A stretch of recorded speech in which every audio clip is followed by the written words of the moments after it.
sur le thème le retour de Jésus. Et nous avions, entre autres, vu toute une série de signes qui précèdent le retour du Seigneur. Chacun de ces signes nous rappelle que Jésus revient bientôt et donc qu'il nous fallait être prêts. Ce soir, j'aimerais toujours continuer dans le même sens, c'est-à-dire soyez prêts, prêts pour le grand départ. Parce que ce soit Jésus qui revienne et qui vous enlève, ou que ce soit vous qui quittiez cette terre, et cela peut vous surprendre n'importe où, n'importe quand, il faut que vous soyez prêts à le rencontrer. Chers amis, n'importe quand, l'autre jour, samedi, on nous appelle tôt le matin, à 5 heures le matin, une famille qui demandait la prière. Malheureusement, je n'avais pas mon téléphone près de moi, je l'ai entendu que plus tard.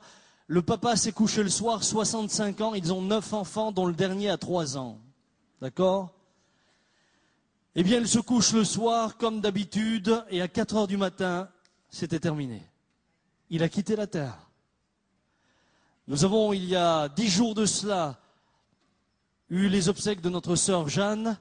Jeanne est allée se coucher le soir, et puis le lendemain, quelqu'un a voulu venir chez elle, elle n'ouvrait plus, elle est aussi partie.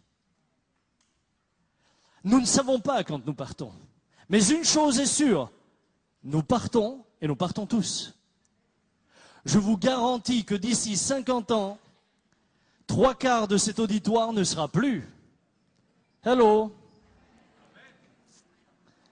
Dis à ton voisin, tu ne seras plus là.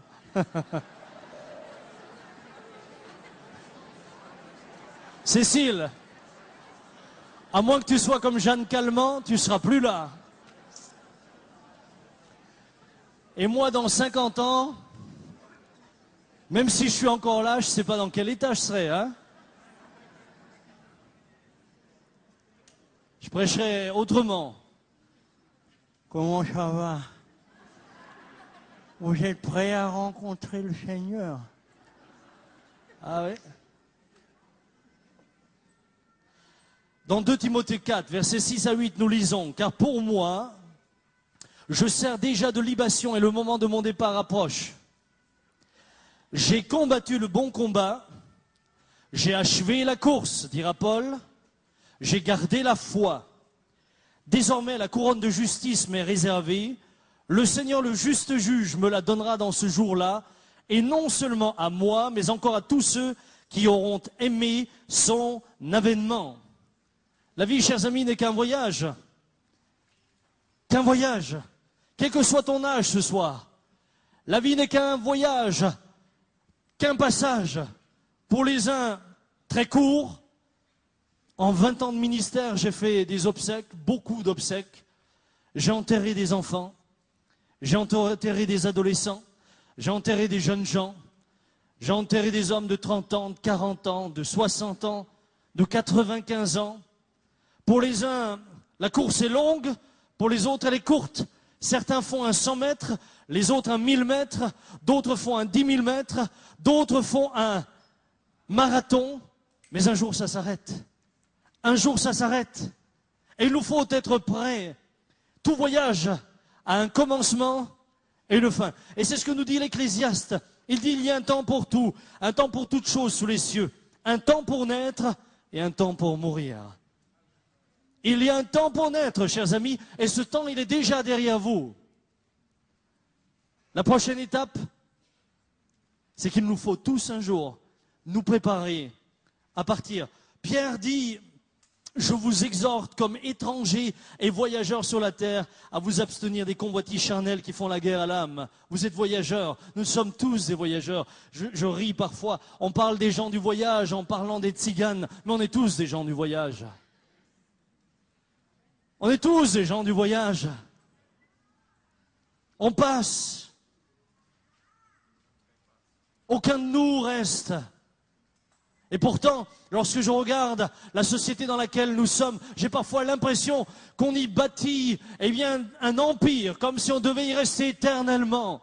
On y bâtit des maisons, on fait toutes sortes de choses, comme si on devait demeurer éternellement. Non, mes amis, personne ne reste. Nous partirons tous. Alors Paul dira une chose importante. Il dit avec beaucoup de lucidité, nous l'avons lu, le moment de mon départ approche. Le moment de mon départ approche, inexorablement. Jour après jour, le moment de votre départ, de notre départ, approche. Et vous ne pouvez pas arrêter le cours du temps. Il semble que quand Paul en parle, il en parle avec beaucoup de paix. Le moment de mon départ approche. La vie n'est qu'un compte à rebours. Et le jour de votre naissance a marqué ce compte à rebours. Le jour où vous êtes né, le compte à rebours a commencé. Je vous l'ai déjà dit, c'est parfois intéressant, c'est amusant. Lorsque quelqu'un a un anniversaire, on va le féliciter. On lui dit, c'est super, tu as 1 an de plus. En réalité, il en a 1 de moins. On ne lui dit pas ça. On ne lui dit pas, c'est super, tu as 1 an de moins à vivre. Ça, on ne lui dit pas, parce que, à quelque part, ça met le blues, hein. Alors on lui dit, c'est super, tu as 1 an de plus. Non, tu as 1 an de moins. Qui va avoir anniversaire ce mois? Levez voir la main s'il y en a un. Eh bien, j'ai une bonne nouvelle, vous avez 1 an de moins à vivre. Mais c'est ça la réalité. C'est ça la vérité. La vérité, c'est que la roue tourne. Nous avons nos calendriers éphémères. Vous savez, ces calendriers, j'en ai un ce soir. Vous savez, ces calendriers éphémères, vous les connaissez? Chaque jour, il y a une date. Vous en faites pas, j'en ai pris un de 2007. Et puis, on lit ce qui est sur le calendrier. Et puis, une fois qu'on a lu, on prend la feuille. Et qu'est-ce qu'on fait? À la rigueur, on la laisse pour l'épouse qui suit. Parce que souvent, je les rencontre aux toilettes, ces calendriers. C'est marrant, hein? C'est à peu près le chemin, le passage obligé pour chacun. Donc, on laisse la petite feuille. Il y a souvent un petit panier. Vous savez, je suis observateur quand je rentre dans les maisons. Hein? Petit panier, on le met, le prochain le lit. Et puis le soir, qu'est-ce qu'on fait? C'est fini. Il ne vaut plus rien. Mais quand on a fait ce geste, qu'est-ce qu'on a fait?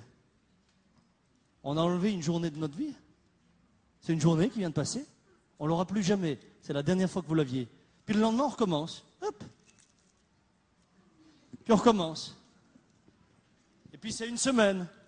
Et hop. C'est une semaine. Et puis c'est un mois qui passe. Et ah bah, c'est un mois qui est passé. Et c'est 6 mois qui ont passé. Et puis c'est waouh, on est déjà août. Et puis on continue. Tu te rends compte, chérie, on est déjà novembre. Vous avez remarqué une chose? C'est qu'à fur et à mesure que j'égrène mon calendrier, il est de plus en plus fin. Il y a de moins en moins de pages. Ça, c'est ta vie et c'est la mienne. Et tu n'arrêteras rien. Et je n'arrêterai rien. Ce soir, il y en a qui se disent, mais moi je suis venu pour avoir la paix, il est en train de me stresser, ce type-là, c'est pas possible. Je voudrais simplement vous rendre conscient. Comme la terre tourne sous vos pieds sans que vous ne vous en rendiez compte, ainsi passent les jours. Pendant que vous êtes debout, laisse, on le fera tout à l'heure, merci, t'es gentil. Pendant que vous êtes là à votre place, le temps tourne. Pendant que nous sommes assis, la terre tourne. On ne s'en rend pas compte. Heureusement, sinon on aurait l'impression d'être sur un manège. Mais elle tourne. Ainsi tourne la vie et le temps. Jour après jour. Le psalmiste dit la chose suivante, au psaume 89. Rappelle-toi ce qu'est la durée de ma vie Et pour quel néant tu as créé tous les fils de l'homme? Y a-t-il un homme qui puisse vivre et ne pas voir la mort, qui puisse sauver son âme du séjour des morts? Y en a-t-il un seul qui puisse vivre sans voir la mort? Aucun. Vous êtes riche? Vous la rencontrerez, la mort. Vous êtes pauvre? Vous la rencontrerez aussi. Vous êtes en bonne santé? Elle vous attend. Vous êtes malade? Elle vous attend également. Vous êtes noir, vous êtes blanc? Vous êtes jaune? Vous êtes vert? Si vous êtes vert, c'est que vous êtes malade. Elle vous attend. Elle vous attend. Je sais, les femmes vivent un peu plus longtemps. Un peu plus longtemps. Quelqu'un disait, c'est normal, elles usent tellement les hommes que... Chut. Chateaubriand a dit la chose suivante. Tout nous ramène à quelque idée de la mort parce que cette idée est au fond de la vie. Faites ce que vous voulez. Nous sommes dans une société qui essaye d'un côté de fuir la réalité de la mort et de l'autre côté, on n'arrête pas de nous rassasier d'images de mort, de meurtres, d'assassinats, des images violentes à la télévision. D'un côté, on la fuit. D'un côté, on se cache les choses. On se ment à soi-même. On fait tout pour rajeunir. On nous propose toutes sortes de crèmes. Puis on se la met, la crème anti-rides. Et quand la crème ne suffit plus, on tire la peau. Au stade où certains, quand ils sourient, eh bien, ils ont les pieds qui montent. Pourquoi? Parce qu'on fuit cette image de la mort. On la fuit. À quelque part, elle nous angoisse. Elle nous terrorise. Alexandre Dumas avait une vision très, très pessimiste. Il dira, l'homme naît sans dents, sans cheveux et sans illusions, et il meurt sans dents, sans cheveux et sans illusions. Pauvre Alexandre. Pauvre Alexandre. Je n'ai pas d'illusions sur moi-même, ça c'est sûr, mais j'ai une espérance vivante. Il y a deux manières de l'envisager, le grand départ. Deux manières. De la manière la plus pessimiste, le jour où je quitte la terre, tout s'arrête. Mais j'aimerais vous dire que rien ne s'arrête. Le grand départ, eh bien c'est justement le moment où vous partirez pour l'éternité. Ce sera certainement le voyage le plus grand, le plus long que vous n'aurez jamais fait. Alors Jean de La Fontaine a une autre manière de voir les choses. Il dira, la mort ne surprend point le sage, il est toujours prêt à partir. La mort ne surprend point le sage, il est toujours prêt à partir. Il s'y prépare. Moïse, lui, dira la chose suivante au psaume 90, « Les jours de nos années s'élèvent à 70 ans, et pour les plus robustes à 80 ans. » Ça a été écrit il y a des milliers d'années. Les statistiques aujourd'hui en Europe donnent 83 ans pour les femmes et 73 ans pour les hommes. C'est fou ce que Moïse était inspiré. C'est fou ce qu'il était inspiré. Aujourd'hui, ce n'est pas plus. Ce n'est pas plus. 83 pour les femmes, 73 pour les hommes. Et puis, que dit-il? Et l'orgueil qu'ils en tirent n'est que peine et misère, car ils passent vite et nous nous envolons. Nous avions un grand-père à la maison jusqu'à l'âge de 93 ans. Il était avec nous. Et quand il me parlait de sa vie, pourtant 93 ans c'est respectable, il me disait, ce n'est qu'un rêve. Samuel, ce n'est qu'un rêve. C'est déjà passé. C'est qu'un rêve. Ça a passé à une vitesse. C'est extraordinaire. Ce n'est qu'un rêve. Moïse dira à ce sujet-là, alors, enseigne-nous à bien compter nos jours afin que nous appliquions notre cœur à la sagesse. Enseigne-nous à bien compter nos jours. Imaginez que je vous vende une voiture dont le compteur est prédéterminé et qui, le jour où vous arrivez au dernier kilomètre, est hors d'usage. Imaginez que je vous vende une voiture qui fait 25 567 km et après, elle est fichue. Comment utiliseriez-vous cette voiture-là? Il y a une dame qui me fait... Ah, on ne l'utiliserait plus pour aller vite au supermarché à 30 mètres, hein? On réfléchirait. On ferait attention. Chaque fois qu'on l'utiliserait, on calculerait la nécessité. Est-ce que c'est vraiment impératif de l'utiliser? Parce qu'on voudrait l'utiliser sagement, intelligemment. C'est vite fait, 27 650 km, 567 km, non? Ou alors si je vous disais 29 220 km, vous me diriez, j'achète celle-là. Elle durerait un peu plus longtemps. Mais je suis sûr que nous nous appliquerions chaque fois qu'on monterait dedans. Waouh! Fais attention! Est-ce qu'il te la faut vraiment, chérie? Est-ce que ce déplacement est nécessaire? Vous réfléchiriez. Vous ne gaspilleriez aucun mètre. Eh bien, ce que je vous ai traduit là en kilomètres, c'est simplement le nombre de vos jours si vous atteignez 70 ans. Si vous vivez 70 ans, vous vivez 25 567 jours. Hello! Ça passe vite une journée, vous ne trouvez pas? Il y en a qui deviennent franchement nerveux maintenant. Et s'il continue, je suis déjà cardiaque, ça va se finir ce soir pour moi. 29 220 jours, c'est le nombre de jours pour 80 années. C'est, franchement, quand vous entendez le chiffre comme ça, c'est pas beaucoup, hein? Nous, on a l'impression, Rotzit.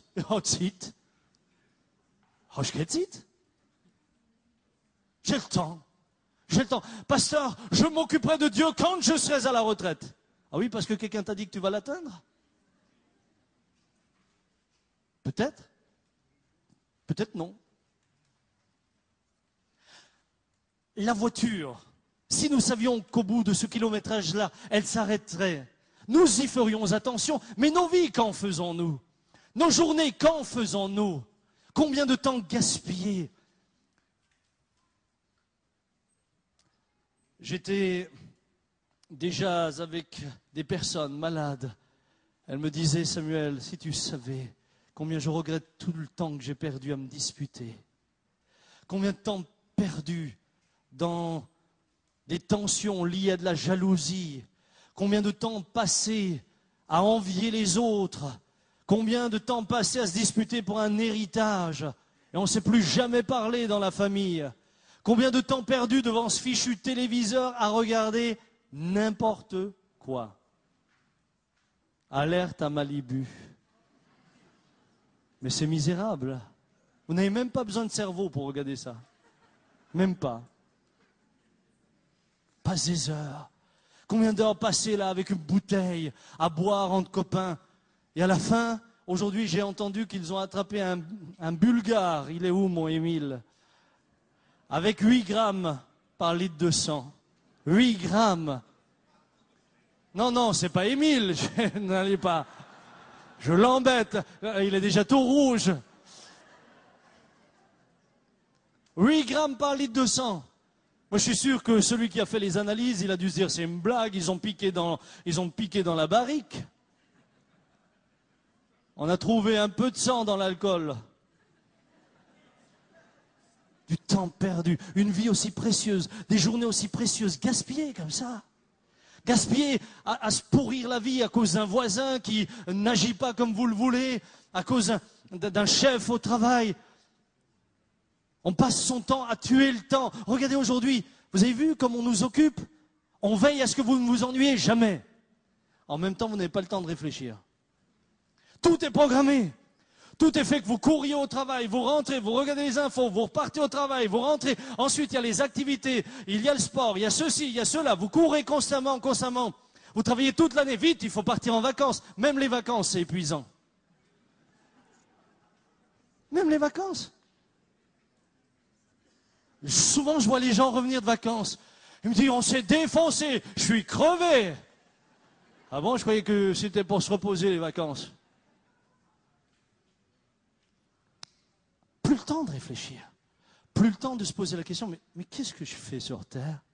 Ça sert à quoi la vie? C'est juste pour user ce corps dans lequel je suis inexorablement marcher vers la mort.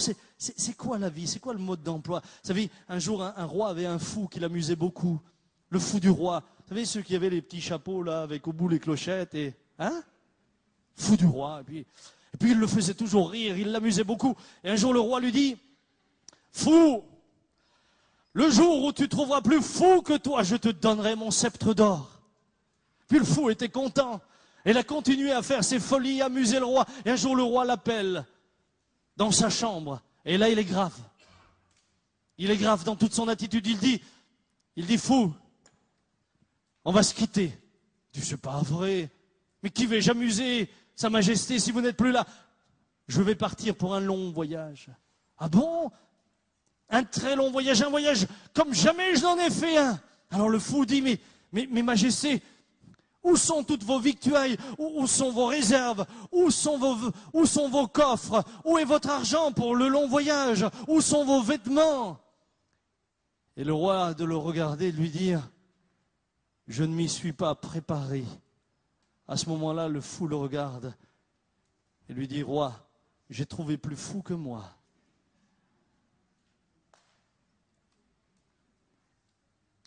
On se prépare à tout, sauf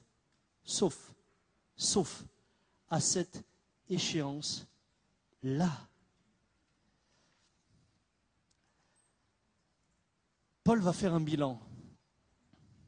C'est mon deuxième point, le bilan. Et vous allez faire des bilans, tôt ou tard. Vous savez, quand on est couché sur un lit, qu'on est malade, on fait souvent le bilan. Quand parfois on est au fond du gouffre, on fait souvent le bilan.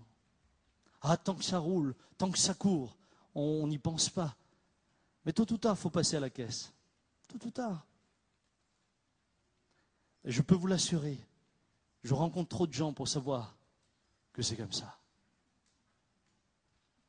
Il dira, j'ai combattu le bon combat, j'ai achevé la course et j'ai gardé la foi. J'ai combattu le bon combat. Je ne me suis pas trompé.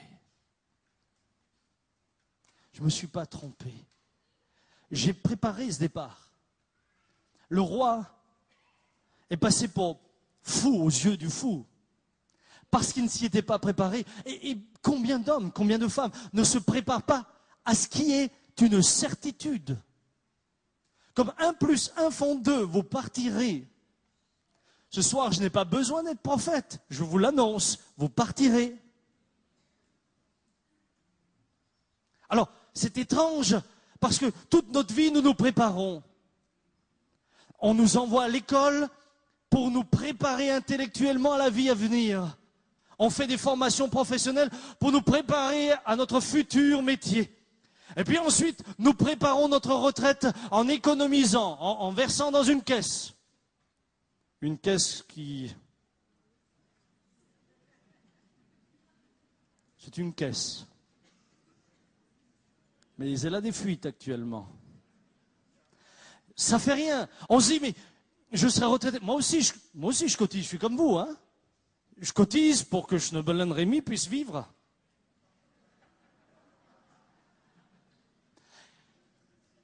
Et on est tous comme ça. Nous nous préparons donc, et c'est intelligent de le faire. Et puis nous préparons notre départ pour que le jour où nos enfants nous suivent, ils aient quelque chose. Nous préparons cela.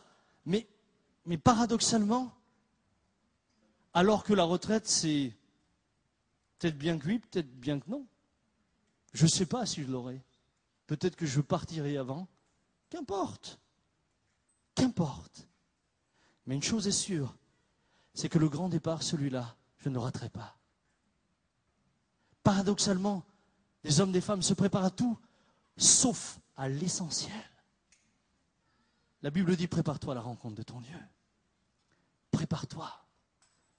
Tu ne sais pas quand, ni comment.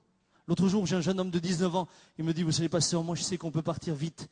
J'ai mon copain d'enfance, 19 ans, il s'est couché le soir, le matin, quand sa maman voulait le réveiller, il était mort. Il est parti. C'était fini. Prépare-toi à rencontrer ton Dieu.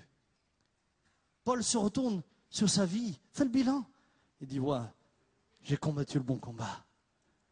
Je ne me suis pas trompé. J'ai vécu la bonne vie. Ce pourquoi je me suis donné, ça valait la peine. Quand on fait le bilan, que se passe-t-il? Permettez-moi simplement de vous parler courtement d'une femme très connue, Marlène Dietrich. J'étais en Allemagne, je lisais la Stuttgarter Zeitung lorsqu'elle était décédée. Et puis le journaliste écrit la chose suivante. Il dit qu'il avait donc parlé avec Madame Dietrich, l'avait interviewée, elle avait 90 ans. Et lui avait dit, vous êtes une diva, vous êtes un sexe symbole, vous êtes l'idole de millions de femmes, etc. Votre vie, c'est une réussite.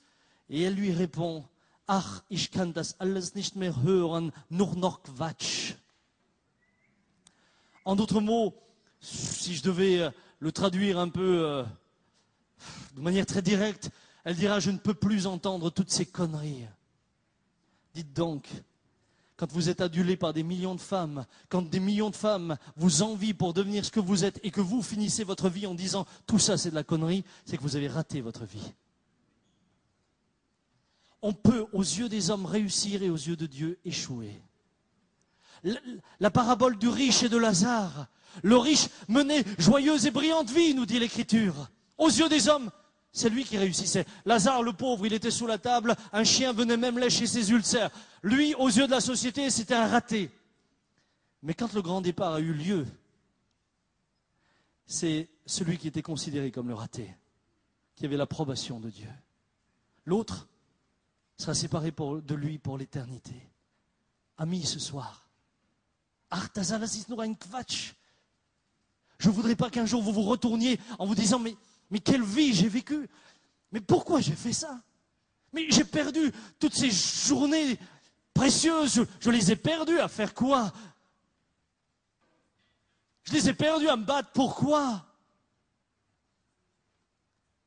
C'est quoi le combat de votre vie? Certains, le combat de leur vie, c'est leur carrière. Ma carrière. Et quand ils arrivent à la retraite, ils se suicident. Parce qu'on leur a enlevé leur raison d'exister. Ma carrière. Je ne dis pas qu'il ne faut pas que vous ayez une carrière, mais ça ne peut pas être la raison de vivre. D'autres, c'est leur maison. Pasteur, moi, je veux construire. Ça, c'est ma raison de vivre. Je l'ai fait de mes mains, toutes mes forces, ils sont passés. J'avais un homme qui est venu me voir en pleurant, je vous promets, en pleurant. Il me disait, pasteur, j'ai 3 maisons, je les donnerais toutes si je pouvais avoir la paix. C'est quoi ton combat ce soir? Pourquoi tu te bats? Ah, moi je me bats pour élever mes enfants, c'est bien, c'est louable. Moi aussi je veux les élever mes enfants, mais ça ne peut pas être le but final de ma vie. Parce que les enfants, une fois que tu les as élevés, ils s'envolent comme les oiseaux du nid. Et qu'est-ce qui te reste après? Non, Dieu ne nous a pas mis sur terre uniquement pour des projets à courte échéance. Vous êtes là et il vous donne une vision bien plus lointaine, bien plus profonde. Votre vie vaut beaucoup plus que simplement une petite existence sur terre. Vous vous battez, vous travaillez, vous suez, vous arrivez à la retraite, vous êtes usé, vous êtes fatigué. Je rencontrais un homme, il me disait, pasteur, je lui dis, vous faites quoi? Il me dit, je suis plus rien. Je dis, comment ça, vous n'êtes plus rien, vous êtes quand même vivant? Il me dit, je suis plus rien. Je dis, mais qu'est-ce que vous avez fait dans la vie? Il dit, j'étais capitaine dans l'armée. Je dis, c'est très bien, et alors? Il dit, bien, je suis plus rien maintenant, je suis retraité, je suis plus rien. Écoutez bien ce qu'il me dit après, c'est ça ce qui m'a fait mal.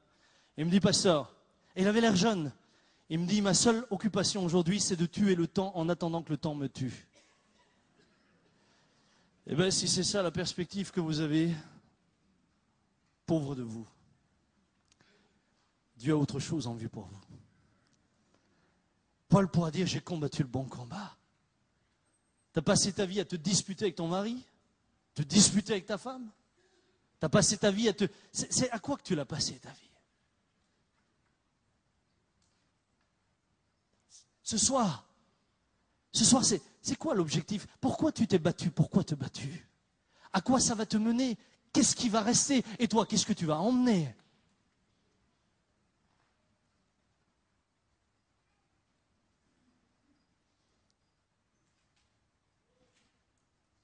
Paul dit aux Galates, celui qui sème pour sa chair moissonnera de la chair la corruption, mais celui qui sème pour l'esprit moissonnera de l'esprit la vie éternelle.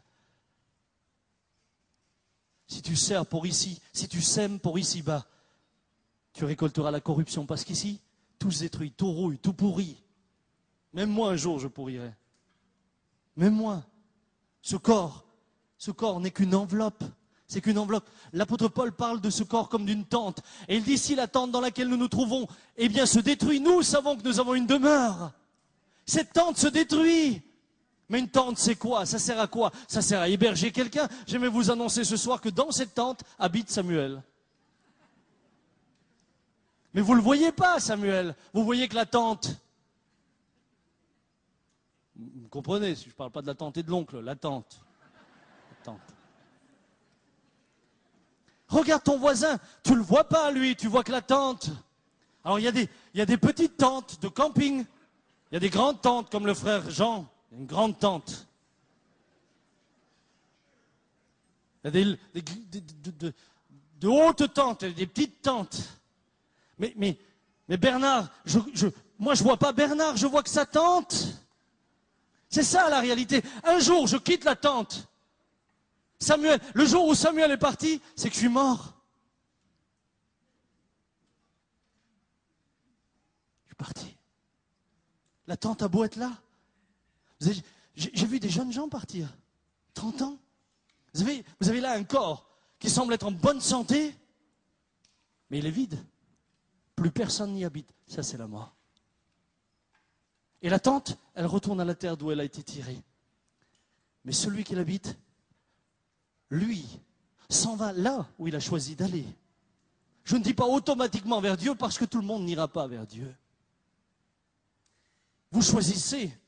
Elle dira, j'ai achevé la course. Me laissez-vous encore quelques minutes? 8 minutes il me reste. Ça y est, du coup c'est moi qui ai stressé. Il dit, j'ai achevé la course. C'est une chose de la commencer, c'en est une autre de la finir. Et je m'adresse aussi aux croyants, aux chrétiens qui sont là. Vous avez commencé la course. Il faut la continuer, il faut la terminer. Écoutez ce qu'il est dit. Jésus dit, quiconque met la main à la charrue et regarde en arrière n'est pas propre au royaume de Dieu. Il dira également dans Matthieu 24, mais celui qui persévérera jusqu'à la fin sera... Mais jusqu'à la fin, ce qui veut dire que certains ne persévèrent pas jusqu'à la fin. D'ailleurs, dans Jean 6, 66, c'est marrant ce verset, hein? Jean 6, 66. Jean 6, 66, il est dit, plusieurs de ses disciples l'abandonnèrent. Justement ce verset-là, c'est intéressant. Jean 666. Plusieurs l'abandonnèrent, plusieurs n'ont pas terminé la course. Ah, ils étaient feu et flamme, un peu comme dans la parabole des semences, vous voyez? Ils ont levé un peu, mais une épreuve, et puis ça sert à quoi Dieu? Et puis j'en ai marre, et puis je fais ma vie. Non, il faut l'achever. Jésus dira, car il y a beaucoup d'appelés dans Matthieu 22, mais peu d'élus. Beaucoup sont appelés, tous sont appelés. Mais peu persévèrent. Vous savez, pour achever la course, il faut être déterminé. Ces derniers temps, pour faire plaisir à mon épouse, j'essaye de me resculpter. Resculpter un corps qui était devenu mou. Et j'ai décidé de refaire du jogging, de courir. Mais c'était terrible. Alors les sportifs, ils rigolent. Mais moi, j'avais l'impression d'avoir 95 ans. Première course, j'ai couru. Mais au bout de 1 km 500, il a fallu que je fasse une pause. Et là, j'ai l'impression que les poumons allaient sortir.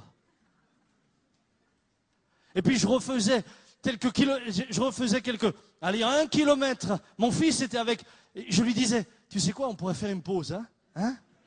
On va marcher. Et puis, chaque jour, enfin quand j'y allais,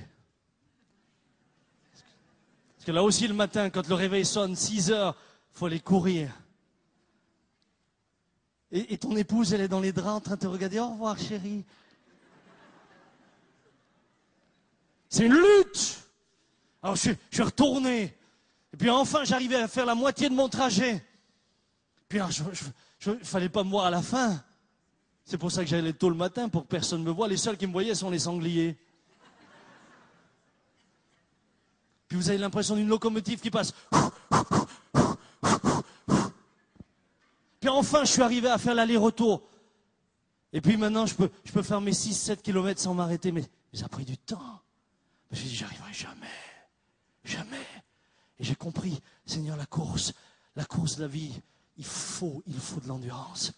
Il faut se faire violence. Et c'est pourquoi que Jésus dit, c'est les violents qui s'emparent du royaume de Dieu. Non pas les violents au sens physique, dans le sens où envers ton voisin, ceux qui savent se discipliner, ceux qui savent dire, pour et malgré tout, j'irai. Et là, il dit, j'ai gardé la foi. J'ai combattu le bon combat, j'ai achevé la course, j'ai gardé la foi. En d'autres mots, certains la perdent. Paul dira même que certains ont fait naufrage par rapport à la foi. C'est quoi la foi? Et certains me disent, j'ai une religion. Jésus n'a pas dit qu'il faut garder sa religion. Non, il dit garder la foi. C'est une religion, tu n'as presque pas le choix. Tu viens au monde, tu en as une. Quelle qu'elle soit. Tu viens au monde, tu es comme ça, hop, tac, on te met un tampon. C'est comme ça. Non, il dit pas j'ai gardé ma religion, il dit j'ai gardé la foi. Jésus s'adressant à certaines personnes leur dira, pourquoi m'appelez-vous le Seigneur, Seigneur, ne faites-vous pas ce que je dis? Vous avez un tas de gens, ils disent je suis croyant, mais ils font rien de ce qu'ils prétendent être. Paul va plus loin. Paul dira, ils font profession de connaître Dieu, mais ils le renient par leurs œuvres. Regardez-les vivre et vous verrez que leurs actes disent le contraire de leurs paroles. Ils se disent croyants, ça ne les empêche pas de tromper leur femme, d'escroquer le patron, d'escroquer les impôts, ça ne les empêche pas d'être vulgaires, ça ne les empêche pas d'être plongés dans la pornographie, mais ils se disent croyants. Et le jour des obsèques, c'est fou ce qu'on dit du bien sur eux. D'ailleurs, je ne sais pas si vous l'avez vu, il faut mourir pour qu'on dise du bien de vous. Il n'y a que le jour où vous êtes mort. Ah, tout d'un coup, vous êtes un homme merveilleux, qui a toujours aimé sa femme, même si la pauvre a passé des quarts d'heure pas possible. Là, tout d'un coup, vous devenez glorieux. Glorieux. Mais quel scandale. Quel mensonge. Quel mensonge. Parce que devant le trône de Dieu, nous serons tels que nous avons été. Tels que vous avez été, tels que j'ai été, nous le serons. Les hommes peuvent faire des éloges sur nous. J'ai combattu le bon combat. J'ai gardé la foi. Écoutez ce qu'est la foi. 1 Pierre 1. Lui que vous aimez sans l'avoir vu, en qui vous croyez sans le voir encore, vous réjouissant d'une joie ineffable et glorieuse, parce que vous obtiendrez le salut de vos âmes pour prix de votre foi. Vous ne l'avez pas encore vu, mais vous vous réjouissez déjà. Vous n'avez pas encore vu le ciel, mais vous savez que vous y allez. Et ça ne s'explique pas, c'est là. Je sais que Jésus m'a sauvé. J'ai de l'assurance. J'ai envie de dire comme l'apôtre Paul, je sais que j'ai combattu le bon combat. Ouais, je suis content. Le papa Jean, parlez avec lui. Parlez avec lui. Vous parlez un quart d'heure avec lui, vous avez envie de partir au ciel. Parlez avec lui. Il est content. Il est content. Il me dit toujours, waouh, Samy, le meilleur est devant moi. Vous savez, pouvoir vieillir, arriver à 80 ans, plein d'enthousiasme, en se disant toujours, le meilleur est devant moi. Ça, c'est vieillir. Mais vieillir en regardant dans le rétroviseur,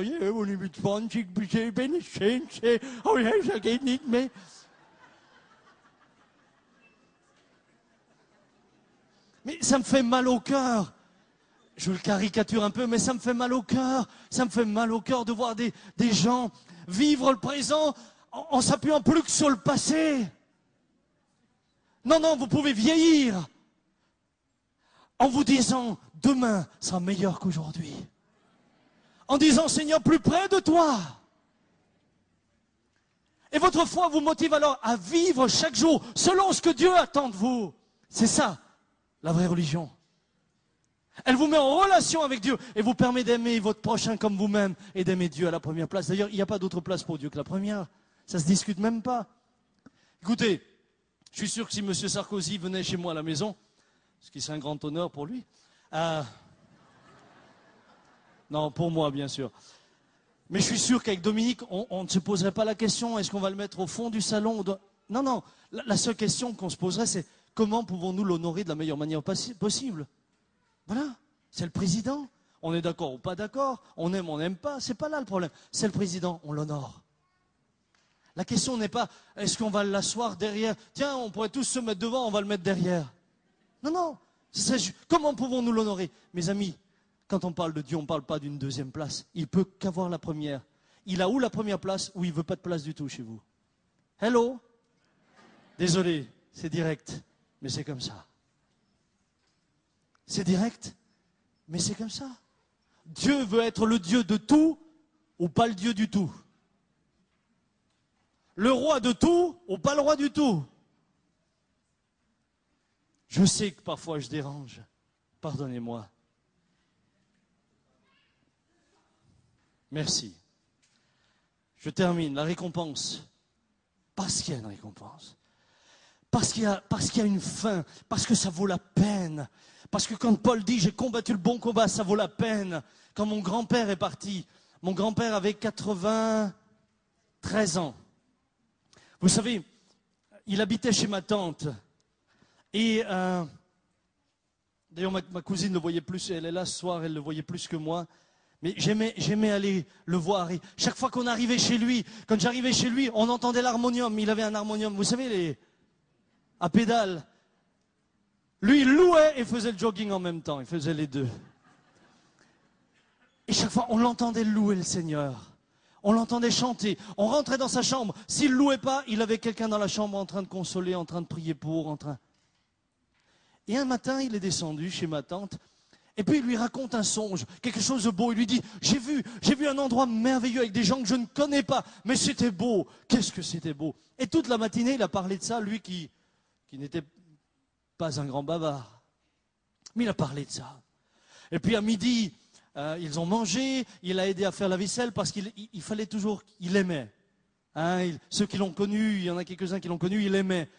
Il était agriculteur à l'origine. Lui, dès qu'il pouvait gratter dans la terre, c'était sa joie. Et puis après, il ne pouvait plus gratter dans la terre, il grattait dans l'évier. Il fallait qu'il participe. Éplucher les carottes, tout ça.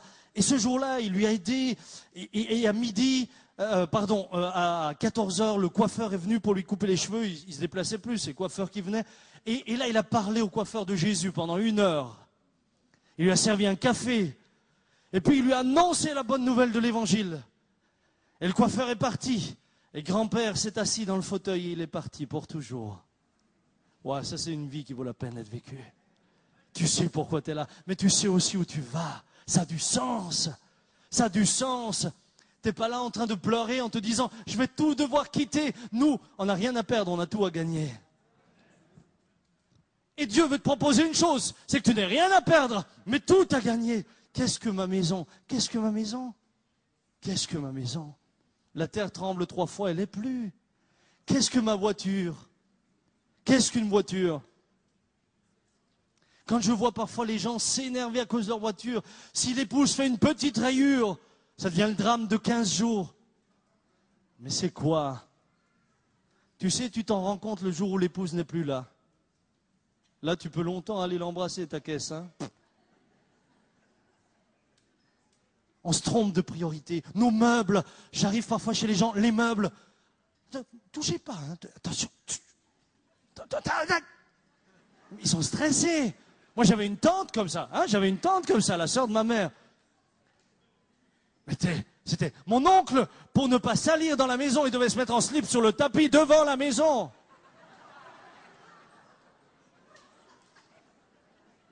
Le drame pour moi, c'est qu'il le faisait. Il était maçon. Elle disait tout le temps, René, ne rentre pas de sable, René. Ils ont passé leur vie à se stresser avec le sable. Et l'autre pauvre type devant la porte en train d'enlever le pantalon pour rentrer dans l'appart, c'était... Attendez, ce soir, ça détend. Mais lui, ça l'a tendu, Toutes les semaines, le même rituel. Tirer le frigidaire, tirer le congélateur, tirer la cuisinière, briquet devant, derrière, en dessous, au-dessus. Moi, je sais quand j'arrivais parfois chez elle, dès que t'arrivais, elle regardait les chaussures. Nanana. C'était welcome dehors. Eh bien, je vais vous dire une chose. Un jour, elle a reçu Jésus dans son cœur. Ma tante a été touchée par le Seigneur. Elle a reçu Jésus dans son cœur. Et elle dira plus tard, si seulement j'avais connu Jésus plus tôt. Avant, je passais mon dimanche à nettoyer la maison, tout le dimanche. Les vitres.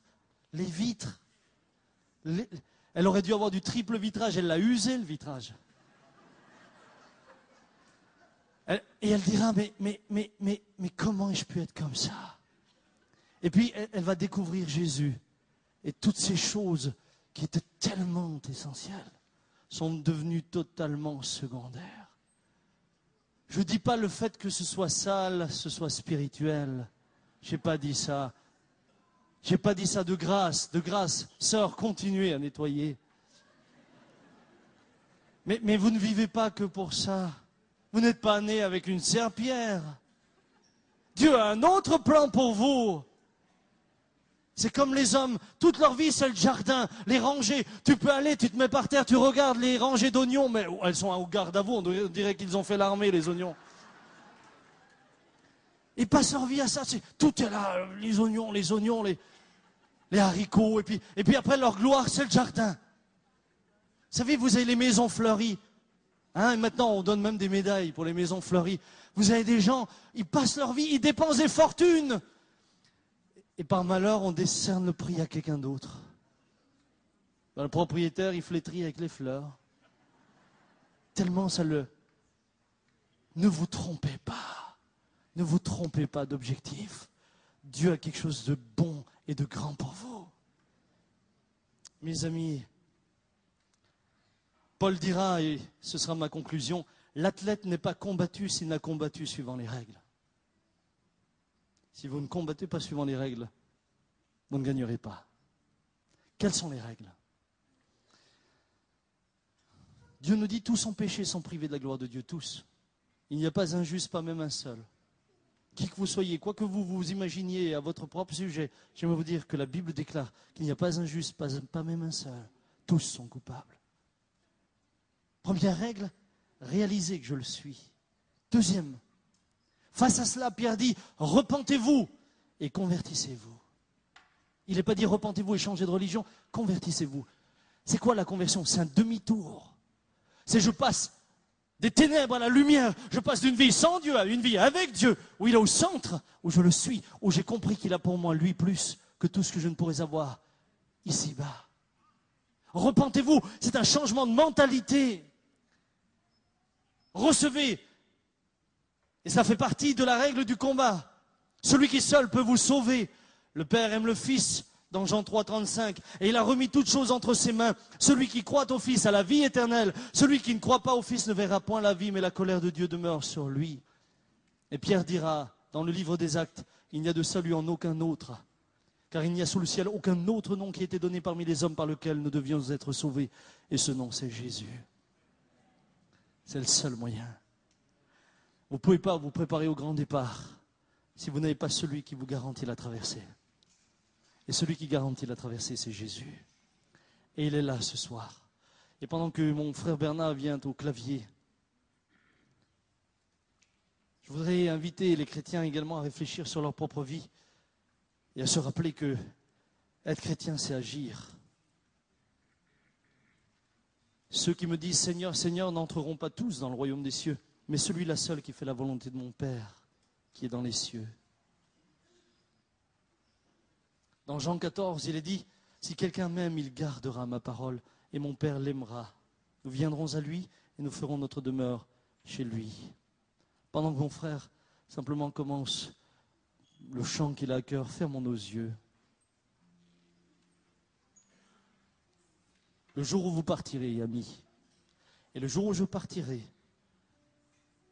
du être ce soir, cette nuit, demain, peu importe, écoutez, devant le trône de Dieu, la règle de la semence et de la moisson sera de rigueur. L'apôtre Paul dit aux Galates, alors que nos yeux sont fermés, ne vous y trompez pas, on ne se moque pas de Dieu. Ce qu'un homme aura semé, il le moissonnera aussi. Celui qui sème pour sa chair, c'est-à-dire pour la terre, uniquement pour ces choses d'en bas, moissonnera de la chair la corruption. Mais celui qui sème pour l'esprit, moissonnera de l'esprit la vie éternelle. Ne nous lassons pas de faire le bien, car nous moissonnerons au temps convenable. Et vous qui semez depuis des années, vous croyants qui êtes engagés, qui vous donnez beaucoup de peine, qui aimez le Seigneur, qui le servez avec joie, malgré parfois les déceptions, vous moissonnerez la vie éternelle. Ne vous découragez pas. Ne vous lassez pas de faire le bien. Vous moissonnerez au temps convenable. Ne vous relâchez pas, frères. Ainsi dit Paul, pendant que nous en avons l'occasion, pratiquons le bien envers tous, et surtout envers les frères, en la foi. Jésus dira, On vous jugera du jugement dont vous jugez et l'on vous mesurera avec la mesure dont vous mesurerez. Et mon plus grand vœu et mon plus grand souhait, à commencer par ma propre vie, celle de ma femme, de mes enfants, de vous-même, c'est que le jour où nous arrivons là-bas, ils nous disent, notre Sauveur et notre Maître, c'est bien, bon et fidèle serviteur, tu as été fidèle en peu de choses, je te confierai beaucoup, entre dans la joie de ton Maître. Ce soir, j'ai une question. Êtes-vous prêts pour le grand départ? Êtes-vous prêts ce soir? Ne me dites pas j'ai le temps. Ne me dites pas demain. Quelqu'un disait, la route demain mène à la ville jamais. Demain, tu ne sais pas si tu seras là, et moi non plus. Prépare-toi à la rencontre de ton Dieu. Pourquoi te bats-tu? Quel est le sens de ta vie? Quel est le combat de ta vie? Ce soir, veux-tu remporter la course? Ce soir, veux-tu franchir en vainqueur la ligne d'arrivée?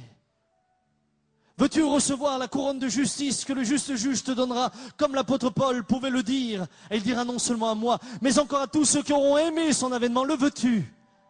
Alors il te faut combattre selon les règles. Tu ne peux sans recevoir Jésus. Il a quitté son ciel de gloire. Il est venu sur terre. Il est mort pour vous et pour moi, afin que nos péchés nous soient pardonnés et que nous expions, que nos fautes nous soient expiées. En Dieu, il n'y a point de ténèbres. Nous étions dans les ténèbres. Par Christ, nous recevons la vie et la lumière. Il nous lave. Pendant que nos yeux sont fermés, si quelqu'un dit ce soir, moi je veux franchir la ligne. Je veux recevoir Jésus. Je veux que ma vie ait un sens. Je ne veux pas me tromper de combat. Je veux combattre le bon combat. Je veux savoir pourquoi je vis. Je veux que ma vie ait un sens. Je crois que ma vie va au-delà de cette dernière étape qu'est la mort. La mort est un passage. Je passe de la vie sur terre à la vie dans l'éternité. C'est qu'une interruption entre une manière de vivre sur une planète et la découverte d'une autre dimension. Si quelqu'un est là ce soir et veut le recevoir au fond de son cœur, ce merveilleux Jésus, le seul sauveur, le seul qui puisse faire la route avec vous de l'autre côté du chemin, j'aimerais prier pour vous. Et je vous inviterai à lever votre main là à votre place. Votre main levée signifie je veux moi ce soir. Je veux ce soir. Vous levez votre main puis vous la baissez à votre place.